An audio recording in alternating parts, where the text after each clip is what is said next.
Music composer ആണ്, music director ആണ്, singer ആണ്, ഇൻസ്ട്രുമെന്റ്സ് ഒക്കെ വായിക്കും.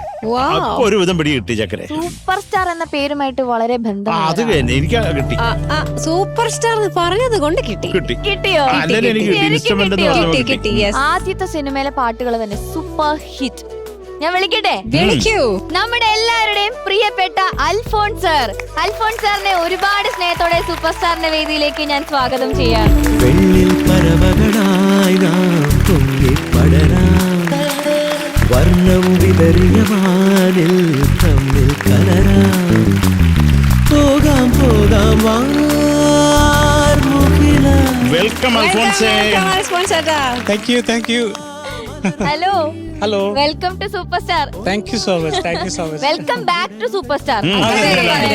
തീർച്ചയായിട്ടും. ആദ്യകാല ഓർമ്മകൾ അതിൽ നിന്ന് തന്നെ നമുക്കങ്ങ് സ്റ്റാർട്ട് ചെയ്യാം അല്ലേ? തീർച്ചയായിട്ടും. എങ്ങനെയായിരുന്നു? ഒരിക്കലും മറക്കാൻ പറ്റില്ലല്ലോ സൂപ്പർ സ്റ്റാറിന്റെ ഓർമ്മകള്.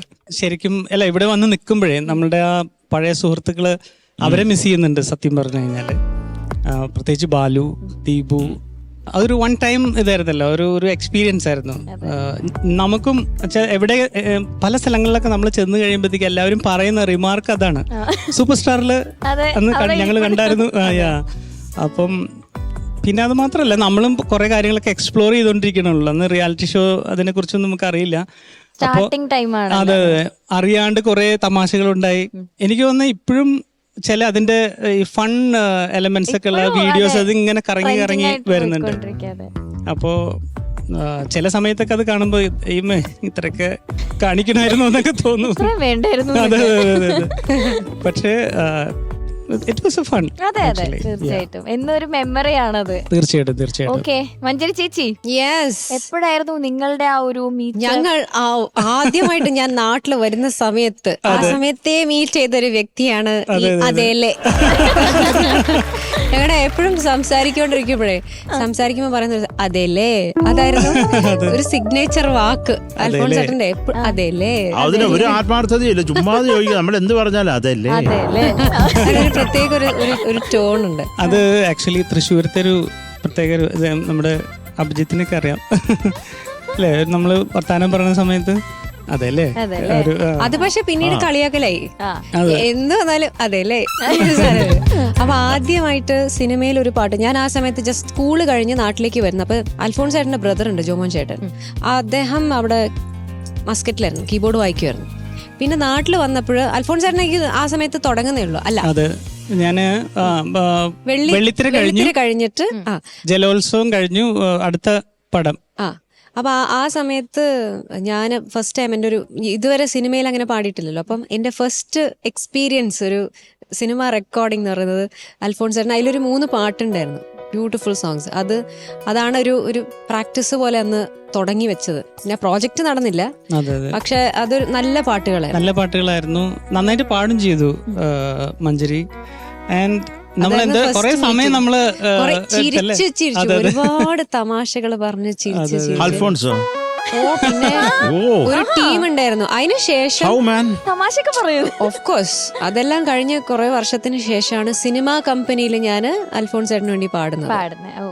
അതൊരു അൽഫോൺസ് ചേട്ടനുണ്ട് പാടിയിട്ടുണ്ട്. അപ്പൊ ഫുൾ ഒരു 3 പേരുണ്ട് അതില്. ഹർഷ്ദീപ്, പിന്നെ പല്ലവി ഞാൻ പാടി, അനുപല്ലവി മഞ്ജരി. അതെ, ലാംഗ്വേജും ഡിഫറെന്റ്, ഒരു പഞ്ചാബി ഒക്കെ മിക്സ് ചെയ്തിട്ടുള്ള ഒരു സാധനം. നല്ല അടിപൊളി പാട്ടായിരുന്നു. പക്ഷെ ഇടയ്ക്കിടയ്ക്ക് കാണുമ്പോ ഇതുപോലെ പ്രോഗ്രാംസിനൊക്കെയാ കാണുന്നത്. അതല്ലാതെ പിന്നെ ഞങ്ങൾ ഒരു റിയാലിറ്റി ഷോയിൽ ഇരുന്നിരുന്നു.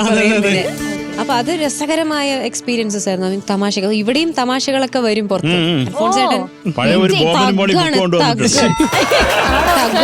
അല്ല, അത് നേരത്തെ കഴിഞ്ഞ ഇതിന് വന്നപ്പോ ചേട്ടൻ തന്നതാ. ഞാൻ നോക്കി വെച്ചിട്ടുണ്ട്, ചേട്ടൻ ഉപയോഗിക്കാത്ത ഞാൻ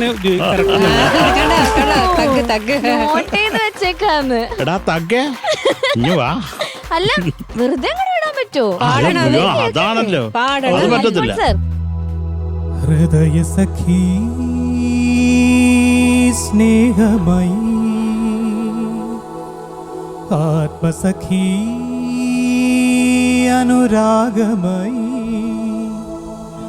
എന്തിനു നിന്നൊമ്പരമിനിയും, എന്തിനു നിന്നോവുകളിനിയും, എന്നും നിൻ തുണയായി നിഴലായി നിന്നരികിൽ ഞാനുണ്ടല്ലോ ഹൃദയ സഖി സ്നേഹമയി ആത്മസഖി അനുരാഗമയി എന്തിനു നിന്നൊമ്പരമിനിയും എന്തിനു നിന്നോവുകളിനിയും എന്നും നിൻ തുണയായി നിഴലായി ആഹാ. നിന്നരികിൽ ഞാനുണ്ടല്ലോ ഹൃദയ സഖി